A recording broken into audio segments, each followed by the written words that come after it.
Hey guys, I wanted to share with you my new album I got in the mail today. This is a Lincoln Sense 1909 through 2009 album. It includes the proof only issues. It's a very thick album. It actually has 9 Dansko pages. Is that right? 1, 2, 3, 4, 5, 6, 7, 8, 9. Yep, 9 Dansko pages. It's a very thick album. It's Dansko number 8100 if you're interested. It's expensive, costs about $30 online on eBay. You might be able to find it for 25, but I think I paid about 30. I was waiting for this to come in forever. It seemed like it took they used the slowest shipping that they possibly could have used, which sort of sucked. But it did come, and I'm very happy with it. When you open these albums up, of course, you get a nice little history of each coin.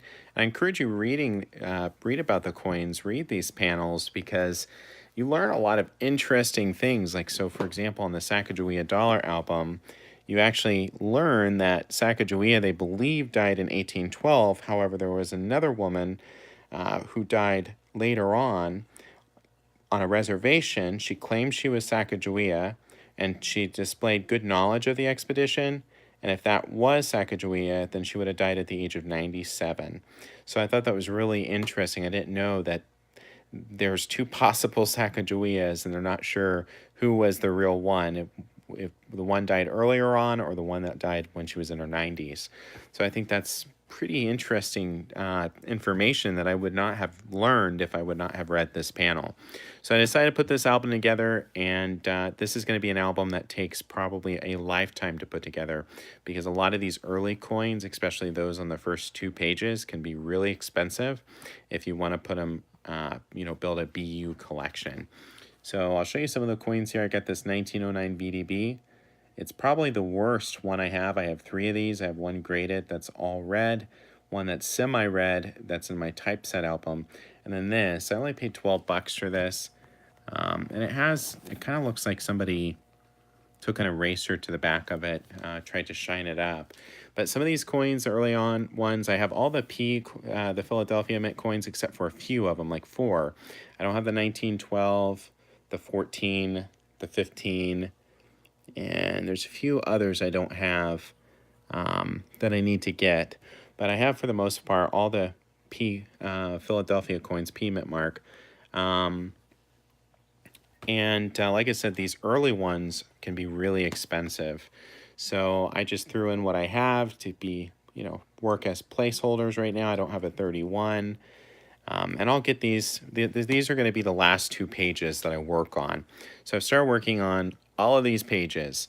And I got a couple of coins today, actually, with this album. I got this beautiful 1937. Look at the luster on that. I don't know how these coins this old can still be red and have that much luster. Look at the back of it. It's a beautiful coin. And I've got a lot of coins that are red, BU condition. I just got this new steel cent in the mail not long ago, a couple days ago, 1943D, beautiful steel cent. Like I said, a lot of these are just placeholders, but I do have a lot of nice red BU coins that I already had. So I've got the whole 51 series and 52-year series in the mail, and I've got I believe the 49 and the 50. So I've got these rows coming all in BU condition. And then there's been a few that I've already added. I got that not long ago. I got the 48 not long ago. 48S not long ago. So from 1935 on, it's going to be all red BU, because those are pretty affordable to buy in red BU condition. You can actually buy, like this one was only $6. Some of these are like $4, $3. You can get them all in red. You can get PD and S mint marks all in BU condition, red, beautiful luster, for 12 bucks. You can find them as cheap as that on eBay. So this is a fun album to put together. It's a hard album to put together because it can get pricey if you want high quality coins, especially these 2 pages from 1909 through 1934. It can be a pricey endeavor, but totally worth it. I think there's a lot of interest in Lincoln Cents. Every time I upload a video with the word Lincoln Cents in it, it seems like it gets a tremendous amount of views. And I think that's I think there's a huge following with Lincoln Cent series. I think people like it. They love everything about it. And I think if someone was to build a high quality album like this, it would definitely be a quick sell in the future and something that makes has some real value that continues to grow just because there's a huge market for this Lincoln Cent coin. I've got some nice coins. I do have one complaint with this album, and that is that so they started making proof, they've had proof coins from the very beginning, but the proofs become really accessible to collectors and really affordable from the 60s on. But this Dansko doesn't start putting a place in for the proofs until about 1975. And that's kind of confusing to me because, for example, in 1972, you've got the business strikes. You got 72 P, D, and S. But then I also have a 1972 proof strike right there. Where do I put this coin? There's not a designated spot for it.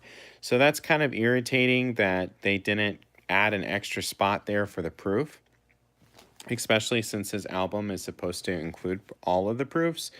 And you would have thought that from like the 60s on, they would have, where the coins are accessible and they're affordable, that they would have put that in the album. But they did put a bunch of these blank spaces. I'm going to actually take all these coins out. These are just really early examples of the coins that I could find in rolls that I had. So I'm going to take these out because I hate this brown color.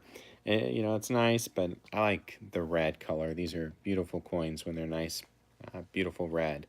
So I've got most of the coins. I've got to get the 08S. I've got to get a couple more proofs.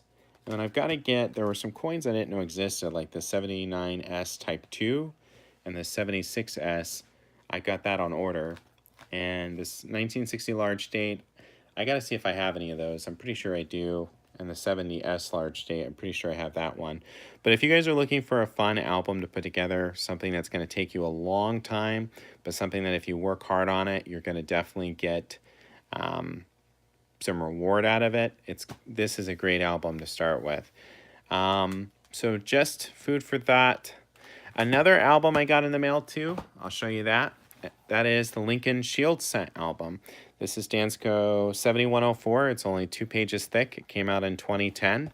And if you're not have any interest in putting this together, or maybe you can't afford this huge price tag, $30 for an album, then buy the Lincoln Shield Cent album.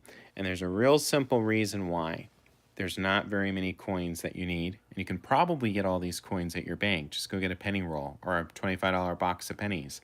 The hardest coin you might have trouble finding is this 2017 P, and that's because collectors have hoarded that coin, and I don't think they made very many of them. I tried to see what the mintage was, but they didn't have that information when this album was produced. You can see they only have the mintages for 2010, so you have to write in all the mintages if you want them there. But I never find the 2017 P in my change. I think I've only found it once in my change. So I can't say never, but I very, very rarely come across it. And I think that's a hard coin to find. Now, it might be different for those of you that are closer to the Philadelphia Mint than I am, but I'm closer to the Denver Mint. I'm only a state away. But I don't know. This seems like it's a really difficult coin, can be a difficult coin to find, especially in nice condition.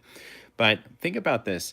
How many people get the opportunity to be alive when a new series of coins starts? I mean, think about the people who were around in 1938. They had the opportunity to build up a whole Jefferson Nichols collection, all BU quality, and it cost them nothing but 5 cents. Same thing with, the Lincoln Cents. Think about those who were around in 1909. If they would have put together a whole set like this, and it cost them no more than a penny per coin, and they worked on it for 10, 15 years, they would have had a collection definitely worth some money.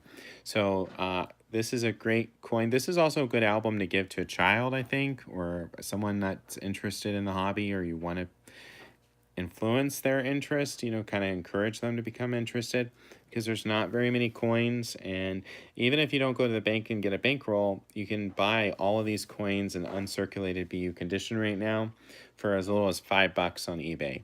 So quite the premium, but they're all BU condition.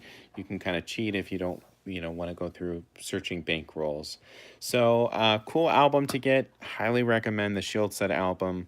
If you don't have it, you should get it, because it's something, if you work on for, you know, 20 years, you're going to have something that has a little bit of value. Think about in 20, 30 years when there's new collectors entering the market and they're starting to put together this album of Shield Sense, and they're struggling to find some of the coins that are just so accessible today.